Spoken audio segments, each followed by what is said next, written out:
Well, happy Wednesday evening, everyone. Here we are to the beginning amateur radio class for the fall of 2025. This is for those folks who might have an interest in radio and think maybe I'd like to get my ham radio license, but you've really never known how to go about it. Well, hopefully we're going to get you so that you can get your amateur radio license. I'm your instructor, Gary, ham radio call sign Whiskey 4 Echo Echo Yankee. I'm located in the upstate of South Carolina, and we've been teaching online on Zoom and YouTube ham radio classes for over 5 years now, and before that in-person classes, and I got started teaching with preppers, so it's been a journey, but I love ham radio. Ham radio, I say, is the best hobby in the world, and I'm hopefully going to convince you of the same. So this is what we call the Chapter 1 class, and by that I'm referring to this book. This is the American Radio Relay League License Manual, the 5th edition for the technician class. This is the book that we use. Now, I got a question in an email today, do I have to have the book? Technically, no, you don't have to have the book, but you know yourself. If you would study more completely with the book, it might be easier for you.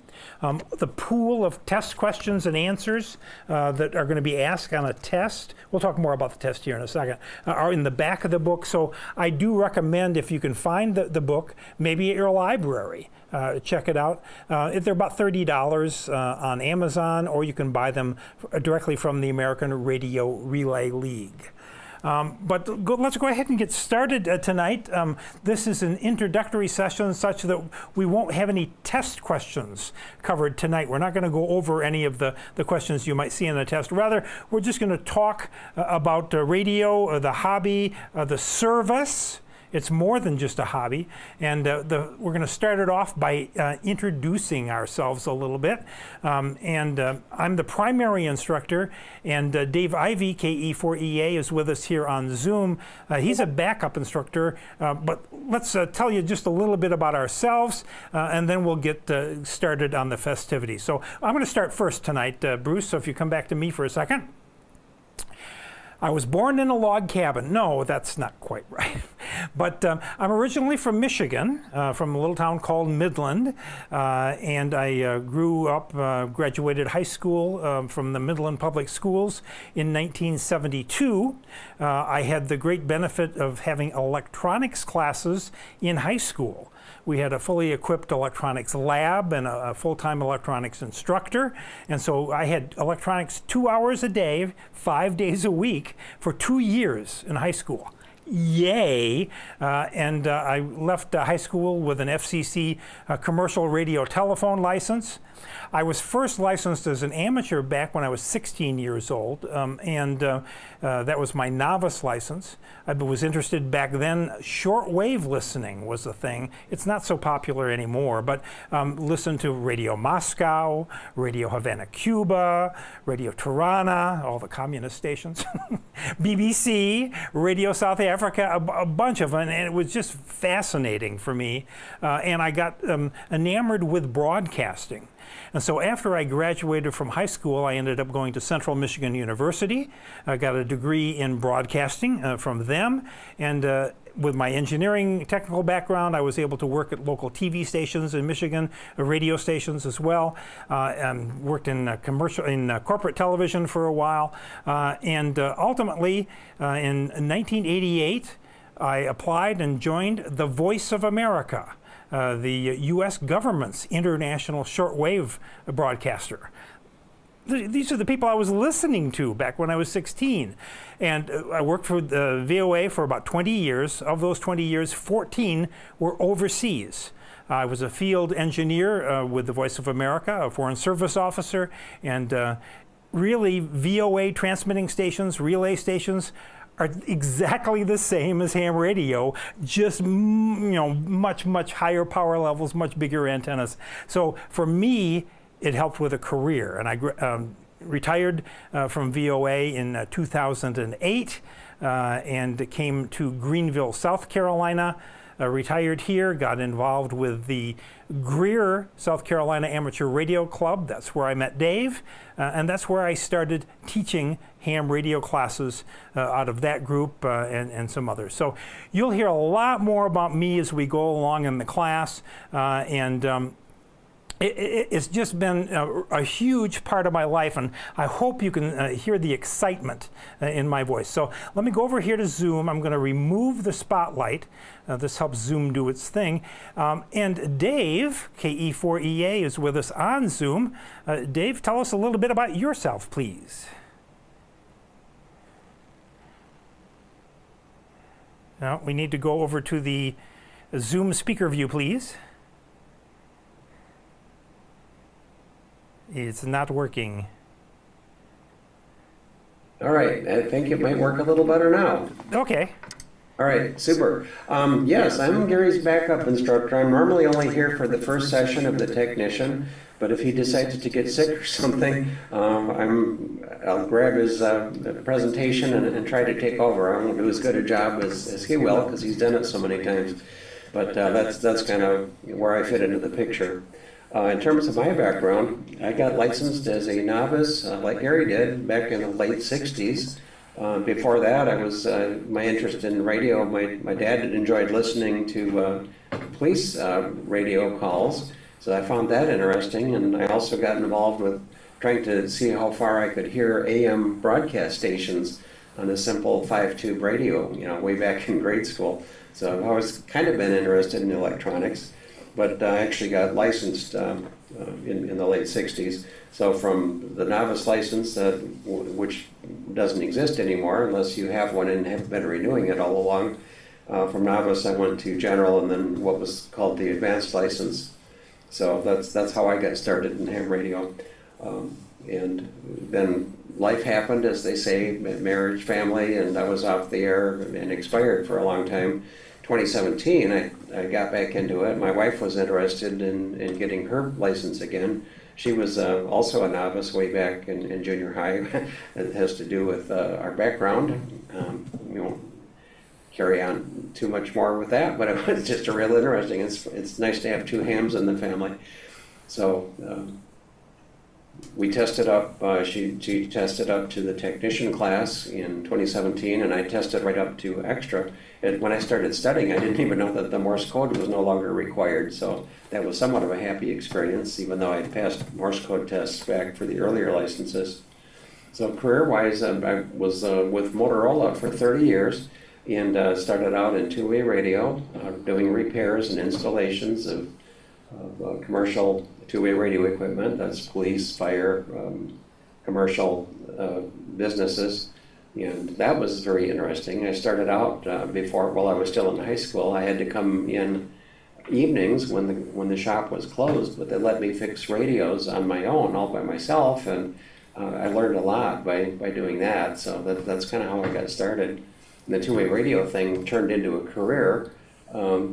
I wound up joining Motorola as a result of my experience at the two-way radio shop, and was with them for 30 years. I had multiple wonderful careers there. Started out as a tech rep, helping service shops who couldn't figure out a communications problem. From there, went into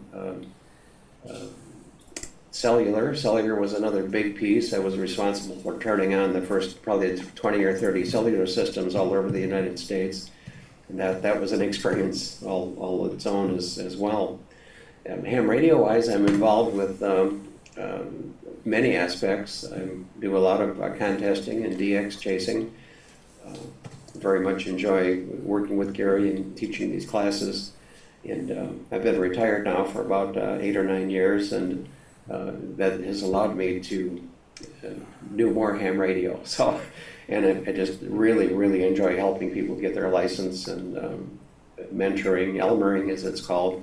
So that's a little bit of my background. You may see me in the future. You'll definitely see me if you go on to the general and the extra classes, because Gary and I swap weeks in teaching that. So that's just a quick overview of where I fit in.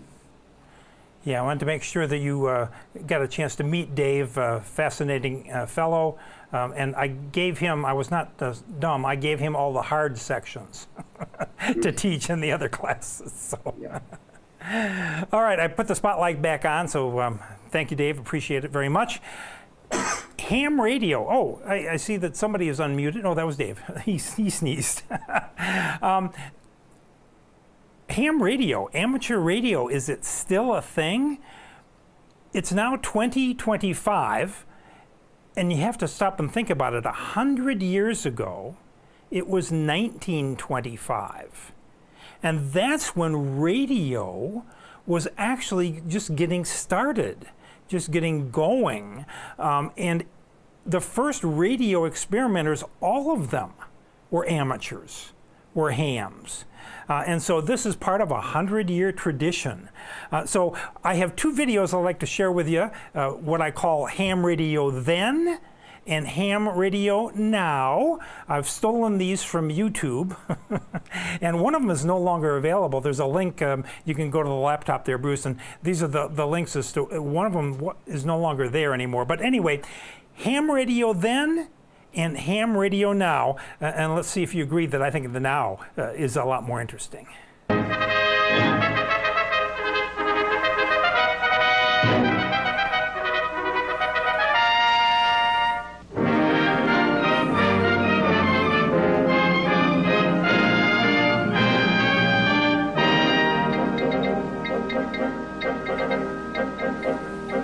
Massive and expensive equipment marks the professional radio station.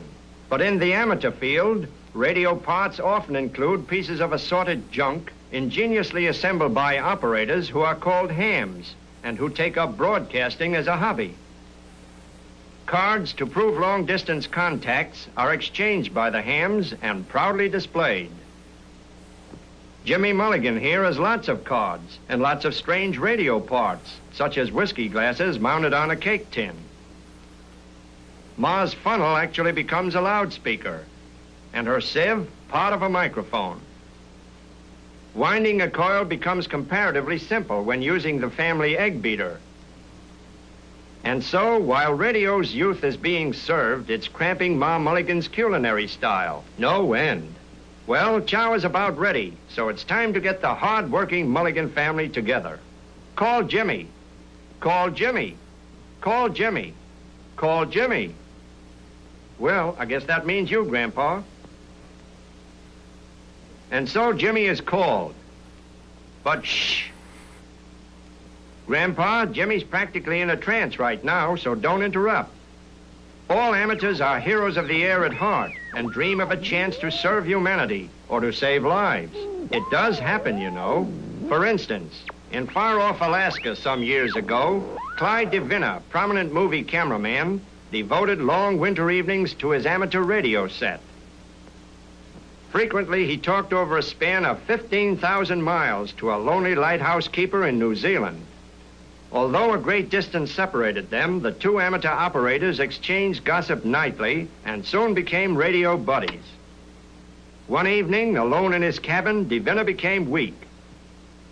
Deadly vapors from a leaky stove were the cause. A few minutes later, when DeVinna's conversation ended abruptly, the lighthouse keeper tried to renew the contact. With all windows locked against the freezing weather, DeVinna's ebbing strength was going rapidly. Finally, realizing that some strange, overpowering force was clutching his life, he managed to repeat the cry of help. Help!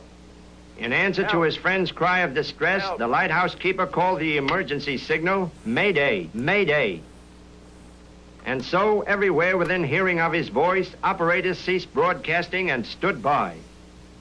With the air lanes now silenced, he called for any amateur operator stationed in or near Teller, Alaska. Near Teller, Alaska.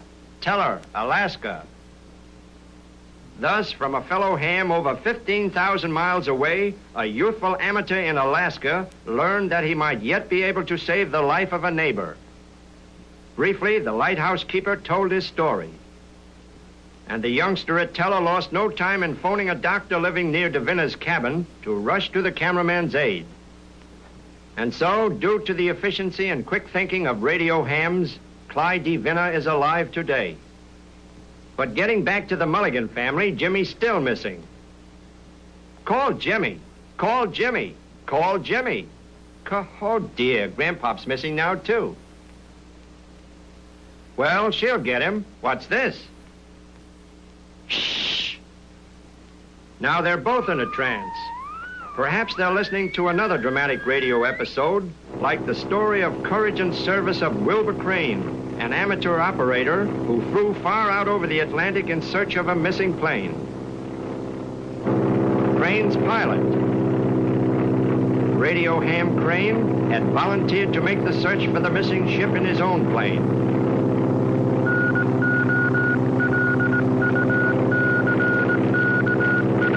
Amateurs all along the coast were standing by to pick up progress of the search. Ship radio professionals listened, ready to go to the rescue. Tensely listening to his reports too, and worried for his safety, were Crane's wife and son.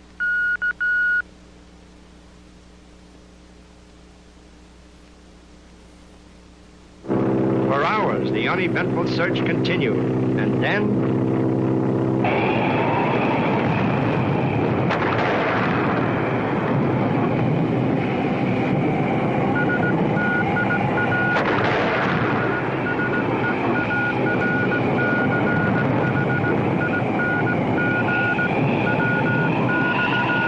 lost in a bad storm, far out at sea, but the search goes on.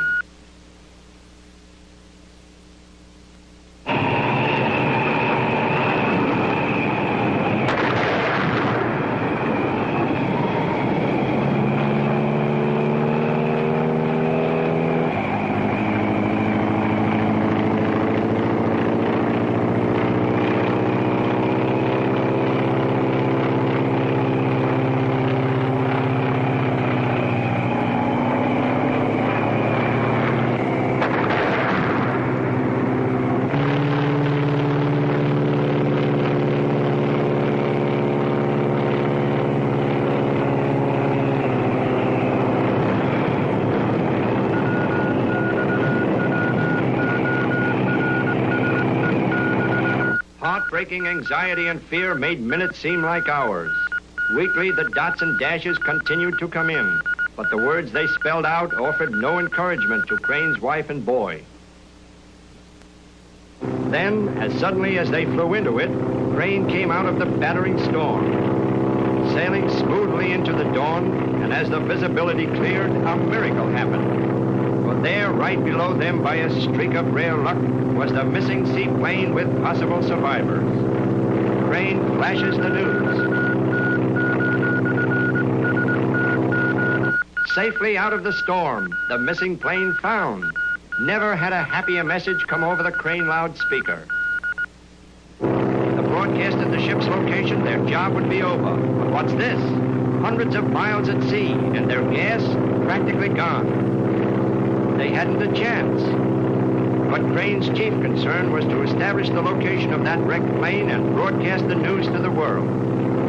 Somehow, their plane must be kept in the air until this work was done. Unaware of this new danger, thousands waited to pick up the report that would send rescue ships to the missing plane. But to the wife, there came a premonition of some new peril that cast its shadow over her husband.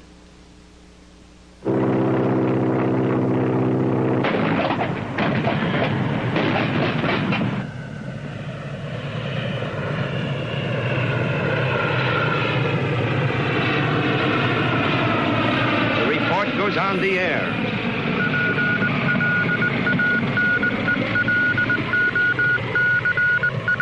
And so, with the conclusion of the report, came the crushing news of their fate.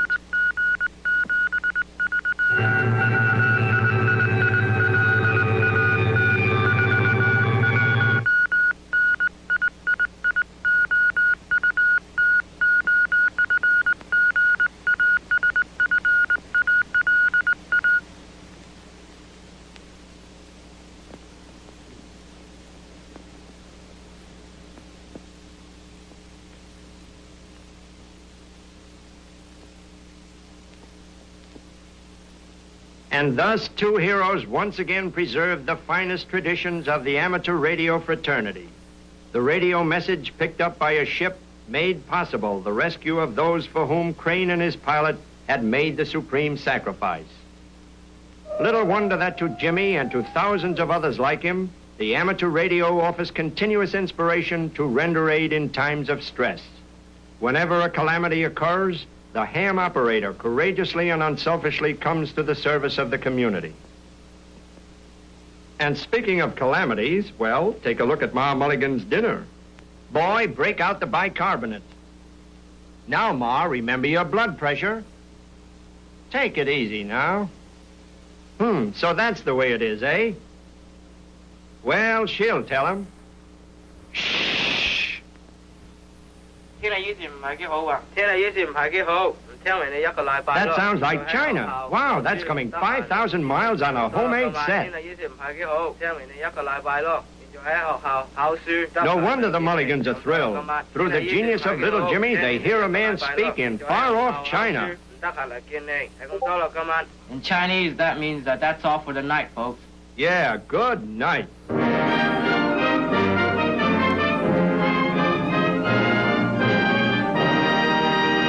All right, so that was ham radio then.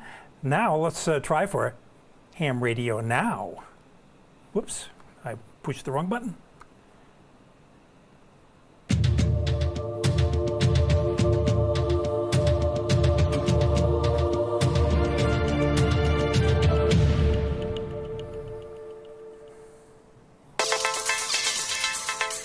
We live in an age of amazing technology. But for some people, just being a consumer of off-the-shelf gadgets isn't enough. If you're bored with this and looking for something more exciting, why not take a trip around the world at the speed of light? Delta Kilo 8 Lima Golf, this is Mike X-Ray 0 Sierra Sierra Whiskey. Okay, thank you Frank for coming back to my QRZ call. My name is Adam, as in Alpha Delta Alpha Mike, Alpha Delta Alpha Mike, Adam is my name. We all love to communicate. Amateur radio takes you beyond being a mere gadget user. It challenges you by putting you in charge of the technology. The bit that always interested me in the amateur radio was always the construction. One of the big things I've been interested in constructing is using the Raspberry Pi in amateur radio, because it's a small single board computer. It has a lot of potential, a lot of opportunities. So we're building a radio receiver. Okay. And so I'm just on the part which is the demodulator. This is a hobby with hundreds of different ways to have techie fun. Using this simple ham radio transceiver and a good antenna, you can talk to other amateurs around the world, and you can do it from almost anywhere. I'm at a portable station. The radio signals you transmit travel around the world at the speed of light. No internet connection or mobile phone signals are needed. Just your own skills as a radio ham. I'm 11 years old and I'm about to do the foundation licence here in England, over. I got into amateur radio really to get a greater understanding of technology. I spend so much time on my phone, on laptops, and really have no idea how any of it works. It was a really, really welcoming experience for me, a really great community, and really, really easy to actually do. In disaster situations, when normal communications are out of action, amateur radio still gets the message through, which is why many hams belong to organisations that train their members to provide emergency radio links when needed. I like the practicality of being able to send a message and know how to get something out to someone under your own steam, so kind of making it yourself. And I'm very interested in being able to do the electronics, being able to build things, being able to be self-reliant in communication. I think that's really interesting.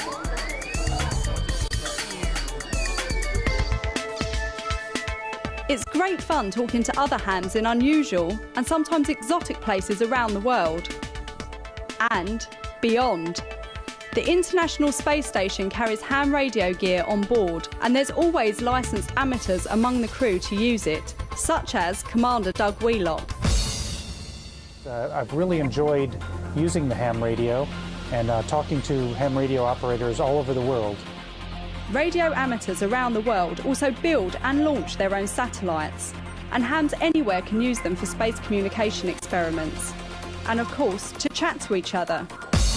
Golf 1 X-ray India Echo. Golf 1 X-ray India Echo, Golf Bravo 1 Yankee Oscar Tango America. Afternoon, 5 and 9. We're using SA-50, which is an FM transponder satellite, which was going over from about west to north, around 70 degrees elevation.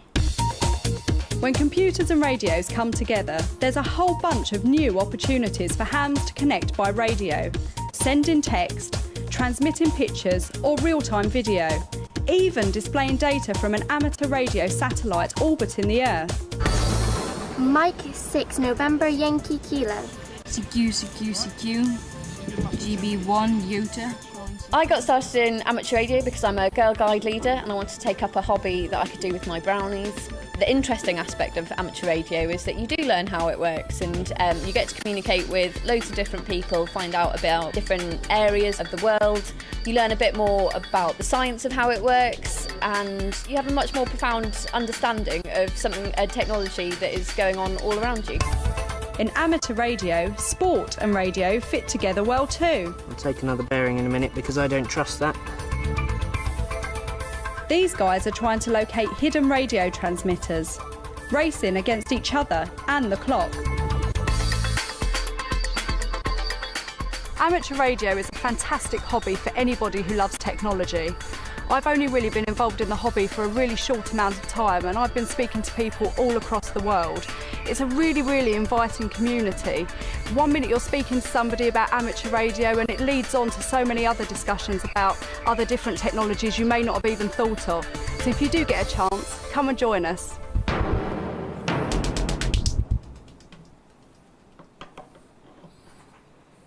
So that's what I call ham radio now, although actually that video is probably close to 10 years old, but it's got the energy, it's got the spontaneity, the vigor of ham radio today.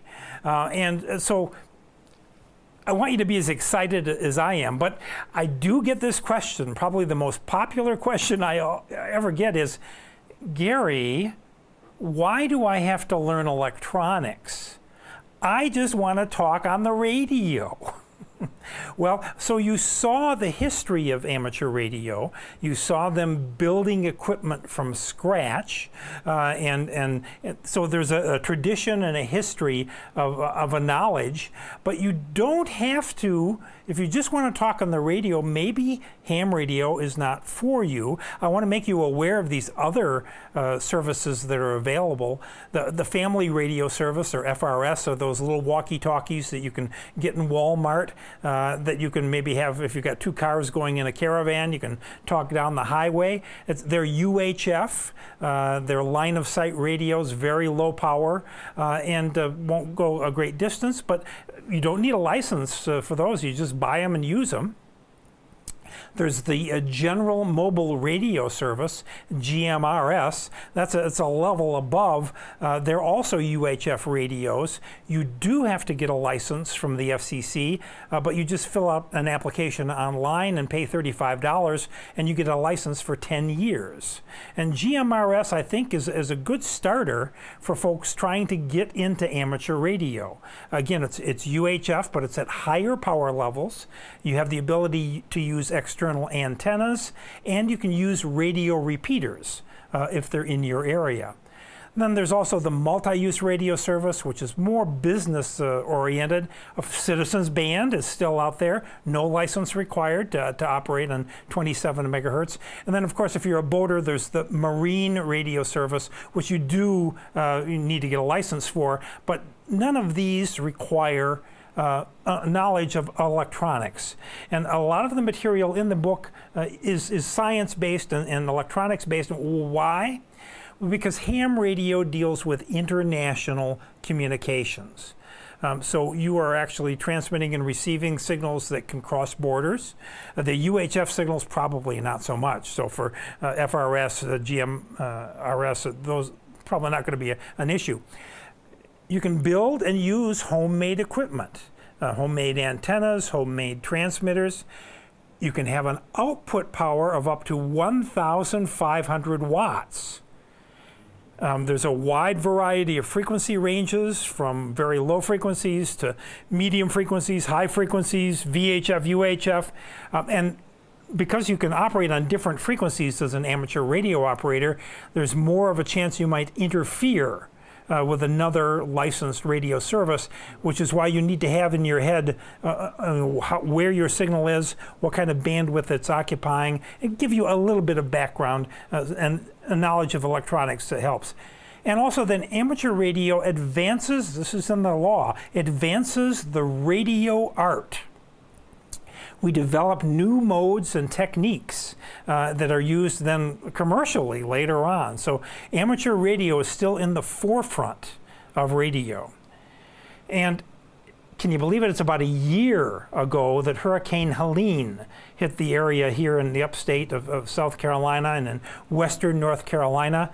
And the motto is that when all else fails, amateur radio gets through. And we were very lucky to have amateur radio repeaters that remained active in the area. We had great activity on the ham bands here. So that was a peace of mind. We had communications via amateur radio where others might not have had it. Emergency communications, so that's one of them.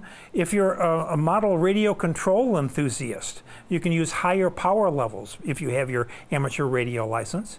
As Kelly mentioned in the video, you'll hopefully get a new technical understanding about how things work. And it's just a heck of a lot of fun because she mentioned hams are generally nice people and we're welcoming and we like to help you find the fun as well. So I'm going to urge you to join a local ham radio club here in a second. You meet like-minded people, and when you get your license, you're really beginning the learning process, getting on the air and operating because you have a license to learn. And then Dave Ivey is going to tell you that we want you to go on to the general class. In the United States, our incentive licensing program means that you get different frequency ranges the higher class of license that you have. And you start out with full privileges on VHF and UHF in the technician class, but then with general class, you get high frequency privileges. That's where you can talk direct station to station around the world. That's what I love to do. So. And then ultimately, the amateur extra, the very top level, we teach that as well. And so you can stick with us for that. So here we are. How do you get your ham radio license? It used to be you needed to know Morse code and you needed to pass a written test. Well, they did away with the Morse code requirement a number of years ago. That's the International Telecommunications Union dropped that, and so the FCC followed suit. So to qualify for a technician license, you have to pass a 35-question multiple choice test. If you had an amateur radio license at general or above before and it lapsed and it was not revoked by the FCC, you may be able to get it back just by passing the technician test. That's happened to some students here in our class. And as I mentioned, Morse code is no longer a requirement, but it's still a very popular mode of operation. And so we recommend the Long Island CW Club as a great place to learn Morse code. All right. In the United States, there are only 2 federal licenses given for private services in service to the communities. Commercial pilot's license, or private pilot's licenses, there we go, and amateur radio, both licensed by the federal government. And in the United States, now this is way too small, you won't be able to see it on your screen, oh, by the way, tomorrow you'll get an email from me with a link to a Dropbox folder where you can download a PDF version of this very presentation. So then you can take a look and see how many hams are there in your state, for example. And in the United States, take off the picture-in-picture if you would, Bruce. There are 744,000 amateur radio operators in the United States as of last week when I put this together. It's interesting, so here's the rest of the 50 states and Puerto Rico. The number has been fluctuating up and down a little bit. Back in 2022, there were 772,000. It's gone down, and then it went back up, and then it's gone down again. I asked Alexa, one of our devices, I said, how many private pilot's licenses are there in the United States? And she estimated also there are about 700,000 private pilot's licenses. So we're about equal to them as well. So just interesting to know. We're doing our best here to get you licensed so we can get this number to go up. So what we do here in the class is we cover one chapter each week. Chapter 1 tonight is an introduction, so there's no test questions. For next week, I want you to please read Chapter 2 before class. That's Radio and Signal Fundamentals. It's very important for you to read ahead and to maybe make notes as to things that are questioning you that you can then bring up into the class. Now, you are the key to your success. All of the questions and all of the answers, all of the material you need to know will be covered in the book and in the class. But if you're the one that wants to get your amateur radio license and you're certain about it, you will. That's the key. And this is, again, the book that we use, the License Manual 5th edition from the American Radio Relay League. And there's a URL if you want to go and find it on Amazon. And this is the schedule of our classes. And we'll be meeting for 10 times. Our last class will be on November the 5th. So that means that we want you to target to take your test sometime in November of 2025. And having a date certain, a target, a goal is really important. And so, well, where can I take the test? Well, do you know, is there a local amateur radio club in your town? You can use this resource, the URL up above, from the American Radio Relay League to find a club. You can just put in your zip code and it'll give you a listing of nearby clubs. And I'd love you to go and attend one of their meetings as a guest. A good club should welcome you wholeheartedly, put their arms around you, and you should be comfortable and they should be helpful in helping you to obtain your license. Some clubs are a little standoffish, I hate to say it. And if that's the case, say, okay, good, that club's not for me, move on to the next one. So just be aware, find a club. Now, could you take your test online? If there are no clubs in your area, the answer is yes. Although for your first test, that'd be kind of daunting, but you can do it. You can find online test sessions at hamstudy.org/sessions. That's the URL. And you can put in remote sessions and it'll tell you by date and location, actually location's not a problem here, but by date, where test sessions could be given to you. The Anchorage, Alaska group has been recommended by students in the past as being a very welcoming group to give online amateur radio tests. So we're going to be going over 411 questions and possible answers. All of the questions and possible answers are in the back of the book. So they're not secret, so you can see them. We'll go over them. We'll tell you what the right answer is and why it's the right answer. You need to get 74% right on your test of 35 questions to pass. So you'll need to get 26 of those right. So you can miss some and still get your license. And after each class session, when we cover test questions, we'll also provide you with a PDF in the Dropbox folder of what we call the right answers study guide with the test questions and just the right answers to help you associate question and answer. Some people learn well doing that. You can use other materials, other study materials as well. There are apps for your smartphone. Just make sure that they're using the current question pool.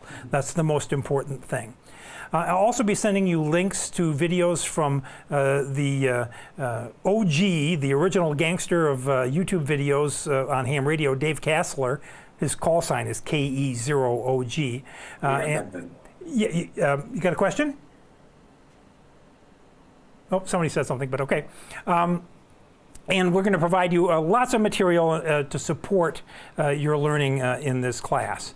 We're going to be streaming the classes live so that they're recorded on YouTube. So if you miss a class, if you're in the Zoom session but you can't come, just watch it online on YouTube and you'll be all caught up. Ask questions, communicate, email, text, share with fellow students. We think that American Radio Relay League membership is a good value. They're the people that publish the book that we're using, and their subscription to their magazines is worthwhile. Remember, a ham ticket is a license to learn, and that the local ham club is also important. Now, last year, a student suggested this, and I thought, yeah, okay, but we have a study server online hosted by Discord. It's a private study group for just students of W4EEY, past students and present students. And for those of you who are on our mailing lists right now for Zoom or for YouTube, you'll automatically tomorrow be getting an invitation to join the server. It's entirely voluntary, it's up to you. Or if you would like to join the Discord server and you're watching us on YouTube, just send me an email, w4eey@arrl.net, and say, Gary, I'd like the invitation to the Discord server, and could you also put me on your mailing list for the technician class? And I'll be happy to do that. Listening, the key to understanding. This was always a big thing back when I was working in the corporate world, that they wanted you to be able to, if you're dealing with customers and things like that, to listen and understand. And for the very first time, I'm going to recommend something specific for you to take a listen to. It won't cost you anything. If you go to this URL, the Broadcastify, folks, and on Broadcastify at this specific URL, the feed number 30282, it is a feed of a Yaesu Fusion amateur radio channel, the Kansas City wide. And Yaesu Fusion is a VHF UHF radio standard. Here's a Yaesu radio that uses Yaesu Fusion, and you will be hearing hams from around the world calling in to this essential, I don't know if you, party line, anybody old enough to remember party lines, but it's a group, and you'll hear discussions. I hear from people, local repeaters sometimes in your area are not very busy. It depends on the area. So we've been recommending in the past to listen on FM repeaters in your area, but that's had mixed results. If you use this Broadcastify link, that's a pretty busy organization, and the thing about that is it's international too. So you will hear hams from all around the world. Listen for JA, that's Japan. Ham call signs beginning with JA. They'll be speaking in English. English is the language of amateur radio, so you'll be able to understand. It is a digital mode, so it'll have a kind of a slightly robotic quality to the voice. That's the codec that they use to do that. But so this is the Broadcastify channel, feed 30282, and if you're really interested, there are more other Yaesu Fusion channels on Broadcastify that you could listen into. Now, if you do have an old scanner or an amateur radio transceiver, handheld, or something at your home already, you can use radioreference.com. That's a website where you can put in your location, and it'll give you the frequencies of local amateur radio repeaters that you could listen into online. There's another website, I didn't put it on this, but it's repeaterbook.com. Which is also useful to give you the frequencies. And if you want to buy a new radio, but you don't want to spend a lot of money, this is the one that I recommend. It's the TID Radio Model H3. Bring me out full screen if you can, Bruce. Here we go. So it's a VHF, UHF, FM handheld radio, 5 watts. The thing about this one is that I have tested it, and I know that the transmitter output on VHF is clean. You'll hear people talk about a Chinese brand, Baofeng. Baofeng radios were super popular because you could buy them for almost next to nothing, but the problem was the spectral purity of the original Baofeng UV5R was very poor. I've bought recent Baofeng radios and tested them downstairs in my workshop. They're still very poor. TID radio, it's clean on VHF. There's a standard you need to have the second harmonic or the highest harmonic level be at least 40 decibels down from the primary carrier. This complies. The Baofengs did not. So we don't recommend a Baofeng, but the TID Radio H3 is the one that we do recommend. And it's only about $30, I think, although with tariffs and whatnot, who knows what the price is going to be. If you wanted to listen on HF for the ham bands that are in the high frequency range, a radio like this, I wouldn't suggest you buy one yet, but the Texan here that'll do single sideband reception. That's what you want, single sideband reception. That way you can hear ham radio voice signals in the HF bands. You don't need a radio, though. You can use software-defined radios, and here's 4 of them. You can go to them, and if you can figure out how to use them, you can listen in on the ham bands from these software-defined radios and hear amateur radio contacts. Listen for contacts as we go through the class, and then try to relate what we talk about here with what you hear on the air, and then ask me about it. All of this will aid in your learning. And for those of you who are watching on YouTube and would like to be part of the formal program here, just send me an email up there at the top and say, Gary, I'd like to be on the YouTube mailing list. That way you'll get all of our announcements and all of our links. So ham radio, the best hobby in the world. We want you to have fun and learn something as we go along. So what we want to do right now, I want you to take 5 minutes, take a 5-minute break, get up, move around, stretch, do whatever you need to do, and come back. And I'm going to talk a little bit briefly about numbers and just get you in the frame of mind so that when you read chapter 2, you'll have this to maybe help aid you in thinking about numbers and unit conversions. So let's take 5 minutes and we'll be right back.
And we're back. Hope you got a chance to stretch and move around just a little bit. I want to thank our past students and current students for supporting us in this endeavor. As I mentioned, it's kind of fun for Dave and I to be able to do that, the instruction. We got started teaching virtually on Zoom when COVID hit, obviously. We could not have in-person classes anymore. And we've kind of transformed that effort into, well, what we have now is a full-time TV studio here, a 24 by 24 TV set that we've set up to hopefully help us to intelligently instruct on the material that we want to convey to you all. And I thought I'd give you just a brief tour here, and we'll end up over at our newest edition, which came from donations. We don't charge for the amateur radio class, but we do accept donations. Don't send them now. After you get your license, then you'll be in a right frame of mind. And you will get your license. All right, so left to right, this is the overall studio you see here. And we'll go over to the calculator cam, which is this box right in front of me, and it's a camera pointed at a calculator. This is the calculator that we recommend, especially to our general and extra class students. It's the Texas Instruments TI-36X Pro. All of our instruction is done using this calculator, keystroke by keystroke. So you don't need a calculator for the technician class. There's no heavy mathematical functions going on, but any calculator would work if you need to do basic math. But for the other classes, this is the one we recommend. So if you're going to buy a calculator, these are about $20 at Staples or and Amazon, or Walmart even has them as well. So the TI-36X Pro. Moving from to the right here, this is what we call the podium, or I call it the pod. Is where the instructor normally stands and talks to you all into a camera with a monitor behind us here, and we've got a laptop computer down here in front, which is running PowerPoint. So the slides that you saw were all coming from PowerPoint. Now, sometimes we want to speak with well, our hands, but also do a diagram, so we can go over to the blackboard, which is right adjacent here, and this is another setup. So we'll be able to do diagrams and drawings over here, and maybe illustrate some of the concepts that we talk about to make it a little easier to understand. A picture is worth 1,000 words. And the most recent addition to our studio, and that we're very proud of, is over here.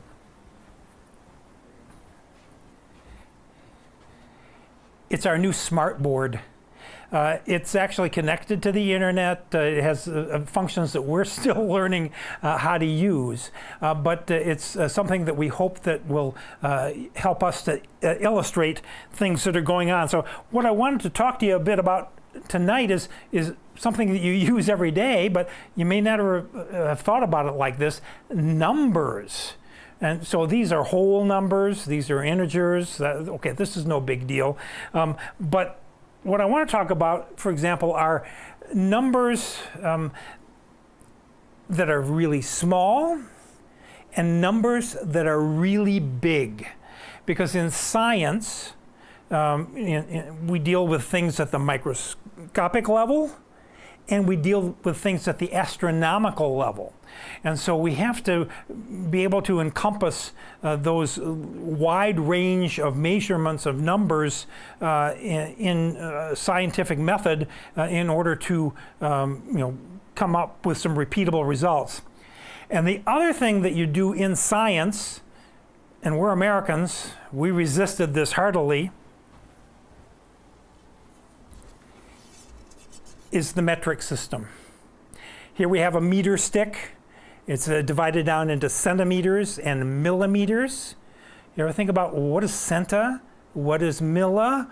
What are these things all about? So we have here a standard number line that you probably saw back in the day when you went to school, which is probably, if it's like me, years and years and years ago.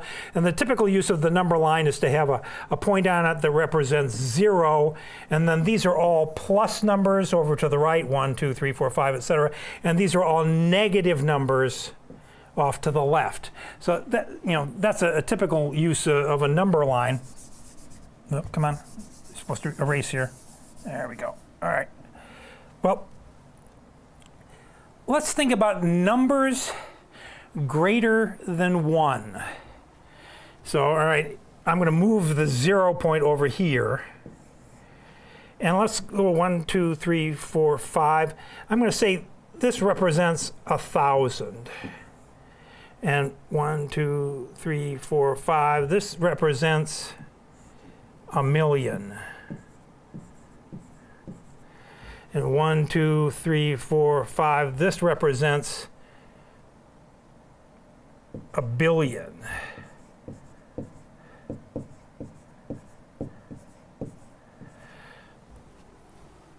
Well, using all of these zeros is an issue. And so in science, they came up with something called scientific notation. And then the engineers took it one further and called it engineering notation. You don't need to know this for the technician class, but it gets easier maybe to understand that this is the same as, if you can express it as 1 times 10 to the 3rd power. Gary, I got a headache already. Don't worry about it. This is the same as 1 times 10 to the 6th power. And this is 1 times 10 to the 9th power. It's just a different way of expressing numbers greater than 1 in this case. And we can do the same thing in metrics and using metric prefixes. Thousands, the metric prefix for 1,000 is a kilo, and that's the same as 1 times 10 to the 3rd. Millions, the metric prefix is mega. That's the same as 1 times 10 to the 6th. And then billions, that's the same as giga, which is 1 times 10 to the 9th. This is the important part. I want you to be thinking about that a kilo of anything, whether it be a kilo of meters, we saw the meter stick, that's a kilometer, kilometer, kilometer, that's 1,000 meters, or a megameter, or a gigameter. That's a really big number. Numbers between 0 and 1, so if we have 0 here and 1 over here, well, anything less, if we go down by a factor of 1,000 as we did before, 1/1000th, the metric prefix for that is milli, and it can be expressed as 1 times 10 to the minus 3rd. 1/1,000,000th, that we call that micro.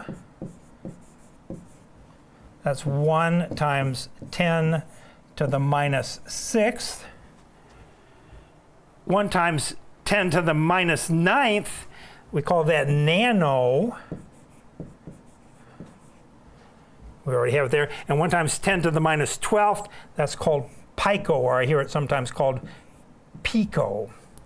So milli, micro, nano, and pico, that's an O, is what we deal with when we're looking at units less than 1. And in Chapter 2, you're going to be asked to convert from whole units to one of these units, or vice versa. I just want to give you a heads up that that's coming.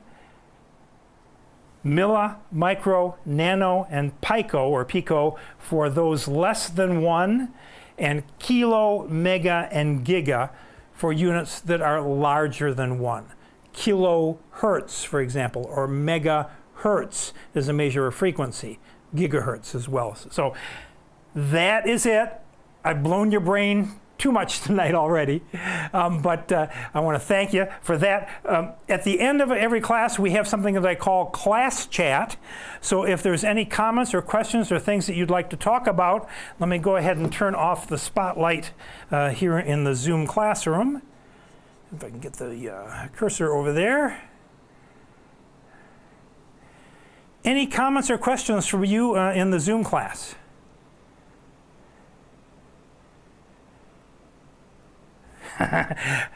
They were quiet last night too. Orlando asked me a question in the YouTube chat. No, Orlando, I don't have a video on the use of Fox and Hound in FT8 yet, but I'll think about it. All right, please read chapter 2 for next week, and we're going to have more fun and blow your mind. Oh, and I wanted to say this too. This is kind of like learning a new language. At first, not a lot of it is going to make sense. You're going to go, what's he talking about? I don't get that. I read it in the book. I don't know. Especially if you don't have any electronics or science background. Don't worry. It will come clear. I promise you. We've done this so many times. Yes, confusion is a normal state of events. But don't worry about it. We're going to get you there. So with that thought, let me say best regards in ham talk, which is an old telegraphic term, the number 7 and the number 3. 73, best regards, and we will see you next week.